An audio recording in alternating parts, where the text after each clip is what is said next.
प्यारे बच्चों नमस्कार। एक लंबे समय अंतराल के बाद आज हम फिर से उपस्थित हैं शिक्षा निदेशालय राष्ट्रीय राजधानी क्षेत्र द्वारा वर्कशीट संख्या 74 को लेकर, जो कि दिनांक 18/1/2021 की है। विषय हिंदी कक्षा 9वीं के लिए और पाठ का नाम है मेरे संग की औरतें। तो आइए प्रस्तुत पाठ को हम पढ़ते हैं। प्रस्तुत पाठ मेरे संग की औरतें मृदुला गर्ग द्वारा लिखा गया एक संस्मरण है। अपने परिचित लोगों के से संबंधित घटनाओं और विचारों को स्मरण करके या याद करके लिखना ही संस्मरण कहलाता है। लेकिन यह संस्मरण कुछ अलग ढंग से लिखा गया है, क्योंकि इसमें आसपास की महिलाओं को केंद्र में रखा गया है। इसमें दिखाया गया है कि औरतें परंपरा का पालन करते हुए भी कैसे लीक से हटकर नया कर सकती है। वह अपने विचारों और कार्यों से स्वयं को मजबूत करने के साथ ही समाज को भी नई दिशा दे सकती है। लेखिका के परिवार में तथा आसपास कई ऐसे औरतें रहीं जिन्होंने उसे निर्भीक, स्वतंत्र तथा स्वावलंबी बनाने के लिए प्रेरित किया। लेखिका ऐसे ही कई महिलाओं को याद करते हुए लिखती है कि मेरी एक नानी थी, जाहिर है, पर मैंने उन्हें कभी नहीं देखा। मेरी माँ की शादी होने से पहले ही उनकी मृत्यु हो गई थी। शायद नानी की कहानी न सुन पाने के कारण बाद में हम तीनों बहनों ने खुद कहानी कहनी पड़ी। नानी से कहानी भले ना हो सुनी हो, लेकिन नानी की कहानी जरूर सुनी और बाद में जाकर उसका असली मर्म समझ में आया। प्यारे बच्चों, यहाँ नानी से कहानी ना सुनना लेकिन नानी की कहानी सुनना, दो शब्द दिए हुए हैं।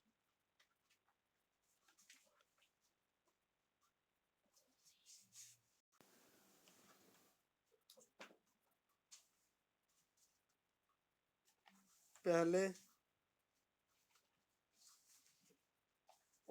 इतना ही जाना कि मेरी नानी पारंपरिक अनपढ़ पर्दानशी का अर्थ होता है जो पर्दे में रहने वाली औरत थी, जिनके पति शादी के तुरंत बाद उन्हें छोड़कर बैरिस्ट्री पढ़ने विलायत चले गए। कैम्ब्रिज विश्वविद्यालय से वे लौटकर डिग्री लेकर लौटे तो विलायती रीति रिवाज के संग जिंदगी बसर करने लगे। बच्चों, दो शब्द है बैरिस्ट्री। पहला है बैरिस्ट्री और दूसरा है विलायत। विलायत का अर्थ होता है विदेश और बैरिस्ट्री यानी वकालत। तो हमारे यहाँ विश्वविद्यालय यानी विश्वविद्यालय नहीं होते थे, उच्च विद्यालय परंपरा नहीं थी, तो इसलिए हायर एजुकेशन के लिए या डिग्री लेने के लिए प्रायः भारतीयों को विदेश में जाना पड़ता था। अब तो हमारे यहाँ कई सारे विश्वविद्यालय हैं जिसमें हम देश में रह के ही अपने सभी शिक्षाओं को यहीं पूरा कर सकते हैं। नानी के अपने रहन सहन पर उसका कोई असर नहीं पड़ा, क्योंकि नाना जी विलायती अंदाज में रहते थे, लेकिन नानी पर उसका कोई असर नहीं पड़ा। उन्होंने अपनी किसी इच्छा या आकांक्षा, पसंद या नापसंद का इजहार अपने पति पर कभी नहीं किया।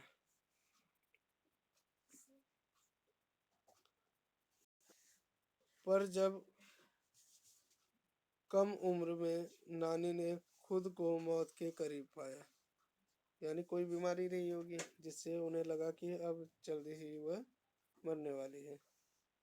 15 वर्षीय इकलौती बेटी मेरी माँ की शादी की फिक्र ने उसे इतना डराया कि वे एकदम ही मुंहजोर हो उठी। यानी जो औरत पर्दा नशी थी वह अपनी बेटी की शादी की फिक्र के लिए बोलती है। नाना से उन्होंने कहा कि वे पर्दे का लिहाज छोड़कर उनके दोस्त स्वतंत्रता सेनानी प्यारेलाल शर्मा से मिलना चाहती हैं। उस समय आप जानते ही होंगे कि किसी भी पराये मर्द के पास सामने औरत नहीं निकलती थी और वह कहती है कि मुझे आपके मित्र जो स्वतंत्रता सेनानी हैं प्यारेलाल शर्मा से मिलना है। सब दंग और हैरान रह गए।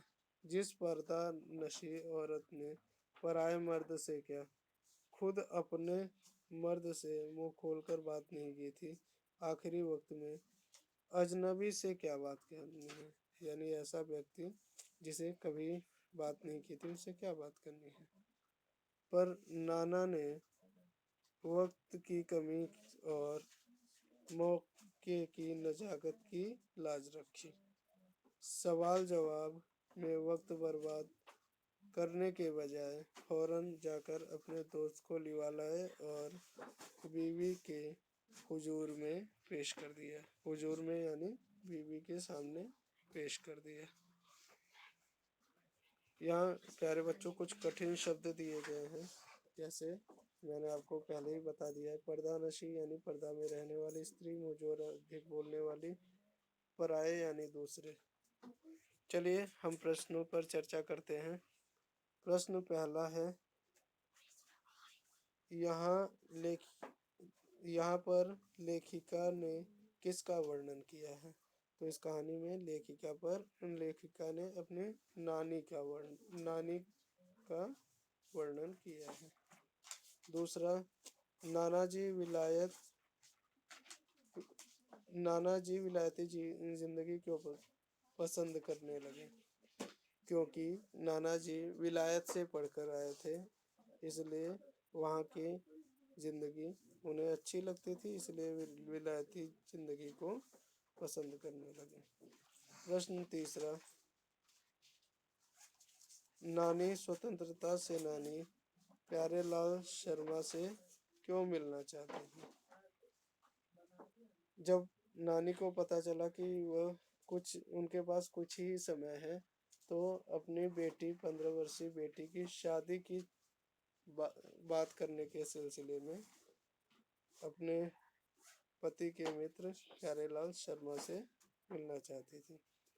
प्रश्न चौथा, लेखिका अपनी नानी से कभी नहीं मिली थी, फिर भी वह उनके व्यक्तित्व से प्रभावित थी। क्योंकि लेखिका की नानी पारंपरिक होने के बावजूद भी आधुनिक थी। उन्हें अपने पुत्री के विवाह की चर्चा थी और साथ ही उसके लिए वह किसी पराये मर्द से भी बात करने को तैयार थी।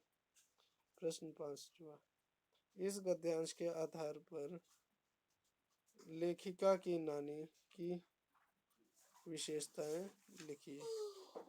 तो लेखिका की नानी की विशेषताएं यह थी कि वह पारंपरिक होने के बावजूद भी आधुनिक विचारों वाली महिला थी।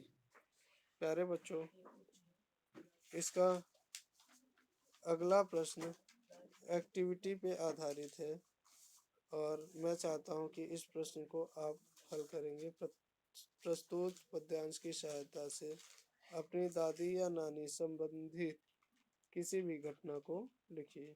तो यह एक्टिविटी पे आधारित प्रश्न, इसका आप स्वयं उत्तर देंगे। उम्मीद करता हूँ कि यह वीडियो आपको पसंद आया होगा।